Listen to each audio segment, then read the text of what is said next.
నెలకి 50,000 నుండి 60,000 ఆదాయం రన్ టైలర్ యాప్ లో ఆర్డర్ కంప్లీట్ చేసి పేమెంట్ పొందండి. కాదండి, మీరు పూర్తిగా జబర్దస్త్ నుంచి ఈ షార్ట్ ఫిల్మో లేకపోతే సాంగ్స్, అది కూడా ఫోక్ సాంగ్స్ ఎందుకని చూస్ చేసుకుంటున్నారు? అట్లేం లేదండి. బేసిక్గా అది ఎప్పుడు ఉంటుంది.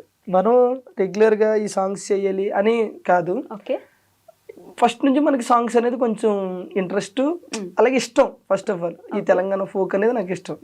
బేసిక్గా నాది ఆంధ్ర, నాకు తెలంగాణ ఫోక్ అంటే ఇష్టం. ఓకే, ఓకేగా తెలంగాణ అమ్మాయి అన్న కూడా ఇష్టమే. రెండో తప్ప ఫస్ట్ అంటే ఇష్టం నాకు. ఎస్, దీనికోసమే ఫ్రెండ్స్. మీరంటే ఇష్టం లేదంట. పైకల్లా చెప్తాడు కానీ లోపల ఉంటది. నీ దండం పెడతా నన్ను అడిగింది చెప్పని. సో అయితే ఇంకా సాంగ్స్ అంటే ఇంట్రెస్ట్. ఫస్ట్ ఒక సాంగ్ చేసాం.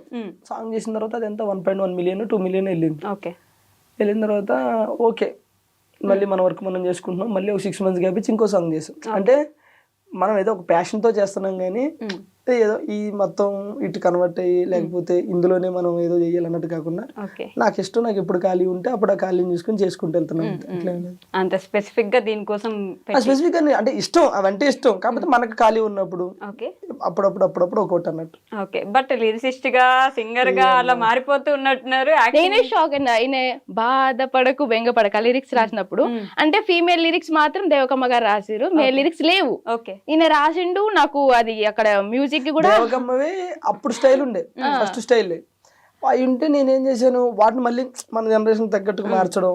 మేల్ లిరిక్స్ ఏమి లేవు. మేల్ లిరిక్స్ ఏమి లేకపోతే అమ్మాయి ఏంటి పరిస్థితి అని అడిగా.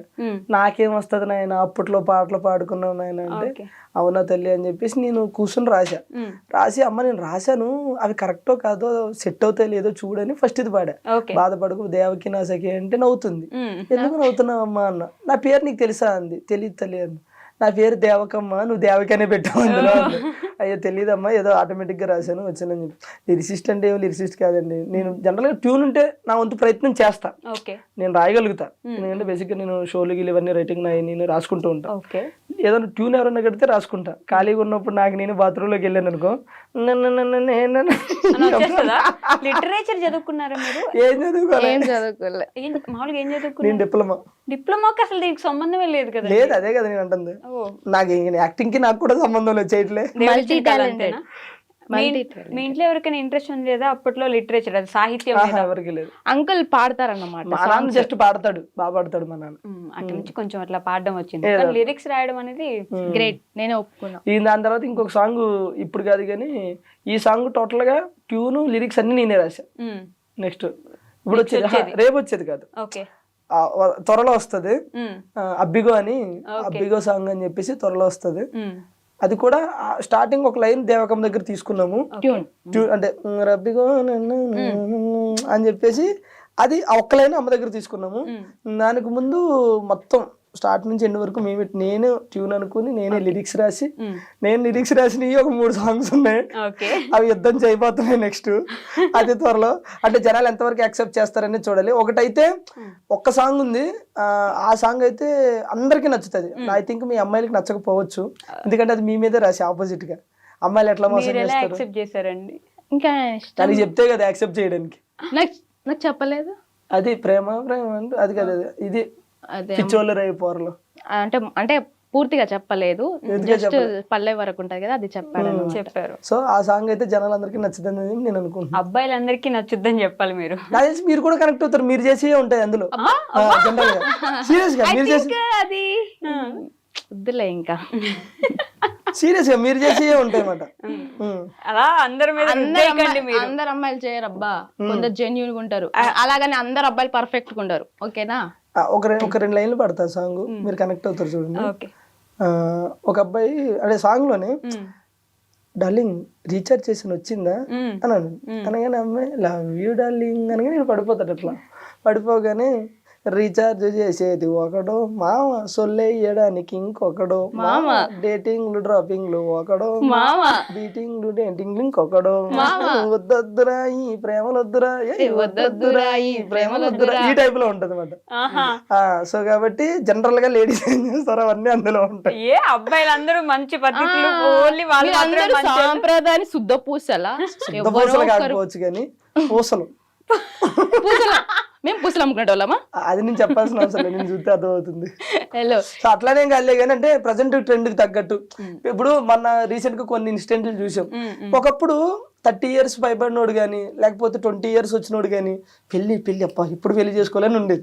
ఈ మధ్యన కొన్ని ఇన్సిడెంట్లు చూసిన తర్వాత పెళ్లి అంటే వద్దంటున్నారు. ఎందుకంటే పడుకున్నప్పుడు పీకలు కొడుతున్నారు, లెగిస్తే తలకాయలు బద్దలు కొడుతున్నారు. ఇక వాళ్ళైతే పిచ్చి పిచ్చిగా ఎంజాయ్ చేస్తారు ఈ సాంగ్. పెళ్ళంటే గుర్తొచ్చింది, మా ఖచ్చితంగా మిమ్మల్ని ఈ క్వశ్చన్ అడగబోతున్నాను, కొడతారు కాబట్టి. పెళ్లి ఎప్పుడు చేసుకోబోతున్నారు మీరు ఇద్దరు? త్వరగా మంచి సంబంధాలు రావాలి ఇద్దరికి. వచ్చారు, all the best. Thank you.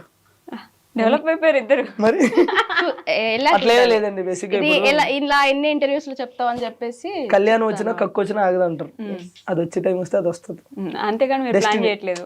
మనం ప్లాన్ చేస్తే ఏది అవ్వదు, చెప్తున్నాను కదా. మనం మీరు ఎప్పుడైనా సార్ లైఫ్ లో గుర్తుపెట్టుకోండి, ఒకటి మనం ప్లాన్ చేసి దాన్ని రీచ్ అవ్వాలంటే అవ్వలేదు. ఓకే, ఒక్కోసారి అనుకోకుండా అవుతాం. మీరు ప్లాన్ చేయకుండా అయినవి ఏంటలా మీ లైఫ్ లో? నేను ప్లాన్ చేయకుండా అయినవా ఏమీ లేవు, మరి ఇప్పుడు ఏమీ లేవు. ప్లాన్ చేసేయనియా? అట్లా కదా, అంటే ఈ వీటి గురించి నేను చెప్తుంది. ఓకే, నేను ఐ థింక్ నేను మనం రెగ్యులర్ గా ఏదైనా సరే కష్టపడితేనే మన దగ్గరికి వస్తా, అది వేరు. నేను అంటే ఇవి ఉంటాయి కదా, ఇప్పుడు మనం ఇల్లు కొనాలన్నా పెళ్లి చేయాలనుకున్నా అవి మనం ఏదో అనుకుంటాం, కానీ అది మనకు సెట్ అవ్వదు. అవ్వాలనుకున్నప్పుడు అవుతుంది. నేను ఒక టైంలో ఇల్లు కట్టాలి కట్టాలి కట్టాలని ఎప్పుడు మేము చిన్నప్పటి నుంచి అనుకుంటానే ఉన్నాం, కానీ అప్పుడు మా దగ్గర డబ్బులు లేక మేము కష్టపడలేక సో అది అక్కడ ఎప్పుడైంది అయ్యినప్పుడే అయ్యింది. అయ్యింది. సో పెళ్లి కూడా అంతే. ఇప్పుడు మా పెద్దమ్మ వాళ్ళ అబ్బాయికి కానీ వాళ్ళకి కానీ పెళ్లి చేయాలని ఒక 40-30 సంబంధాలు చూశారు, కానీ ఎక్కడ సెట్ అవ్వాలి అక్కడే సెట్ అవుతుంది. పెళ్ళు ఇల్లు ఈ రెండు అవి అవ్వాలనుకున్నప్పుడు అవి అవుతాయి అంతే. పెళ్లి చేసి చూడు, ఇల్లు కట్టి చూడు.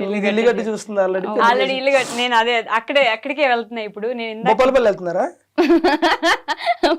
మీరు జబర్దస్త్ మానేశారు అనుకున్నాను, లేదు ఇక్కడ వేస్తున్నారు. నా నరాల్లో జబర్దస్త్ ఉంటది, నరాల్లో కొన్ని నరాల్లో సాంగ్లు ఉంటాయి అప్పుడప్పుడు. ఓకే, సో ఇందాక ఇంటర్వ్యూలో చెప్పినట్టు ఒక అమ్మాయి తన కళలను సాకారం చేసుకోవడానికి కష్టపడుతుంటే మంచిగా అనిపిస్తుంది అని చెప్పి, మీ ఇల్లు స్టార్టింగ్ లో అత్తగారి ఇల్లు అని చెప్పేసి ఒక రీల్ చేశారు, ఒక వీడియో. అది మా ఇల్లు. తర్వాత వాళ్ళ ఇల్లు కూడా చేశారు కదా, ఎందుకు చేయలేదు? చేశారు. అబ్బా, చూడకుండా ఫాలో అవ్వకుండానే మీరు చెప్పంగానే అవునా మీ ఇల్లు అంటాను అనుకున్నారా? మీరు ఆవిడది కూడా చేశారు. ఆ ఇల్లు చూసినప్పుడు మీరు ఇల్లు కట్టుకోవాలని, ఆ ఇల్లు ఎప్పటి నుంచో మీకున్న కోరిక అంటే ఫస్ట్ ఇల్లు కట్టుకోవాలి, ఇల్లు కట్టుకోవాలి, ఇల్లు కట్టుకోవాలి. ఆ ఇల్లు కట్టుకున్నప్పుడు చూసాను అనమాట, ఎంత కష్టపడ్డారు దానికోసం. మీరు కష్టపడలేదు, మేస్త్రులు కష్టపడ్డారు. పంపించేయండి సార్ ఇంట్లో, ఇంటర్వ్యూలో పంపించేయండి. అసలు పాపం ఎంత మంచిగా మాట్లాడుకోబోతున్నా. ఆడపిల్లలు మాట్లాడుకుంటే చూడలేరండి మీరు?